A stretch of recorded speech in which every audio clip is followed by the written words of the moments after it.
18 ఏళ్ళు నిండంగానే 50 అట్లాగే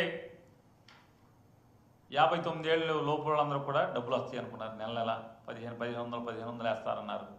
ఆ డబ్బులు ఏమైపోయినాయి? ఉచిత బస్సు ఏమైపోయింది? ఈ మధ్య ఎవరో జనసేన వాళ్ళు మాట్లాడుతున్నారు. అసలు ఉచిత బస్సు అని ఎవడు చెప్పాడు? ఏ బుద్ధున్నాడు చెప్పాడు? ఎవడు చెప్తాడు? ఎవడన్నా నమ్ముతాడా? ఎందుకు ఇస్తారు ఉచిత బస్సు? ఎందుకు ఇవ్వాలని జనసేన వాళ్ళు మాట్లాడుతున్నారు. వత్తాసు చంద్రబాబు నాయుడికి. కూటమి ప్రభుత్వం కదా. కూటమి అంటే ఇటు విషపు కూటమి. ఇది ఎన్నికల ముందేమో కాళ్ళ ఏళ్ళ పడతారు, ఎన్నికలైన తర్వాత ఏమో నెత్తి మీద ఎక్కి తొక్కేటువంటి పరిస్థితి ప్రజల్ని. పిల్లల చదువుల గురించి పట్టించుకున్నవాడు లేడు. కాలేజీ ఫీజులు కడతలేదు. తల్లిదండ్రుల దగ్గర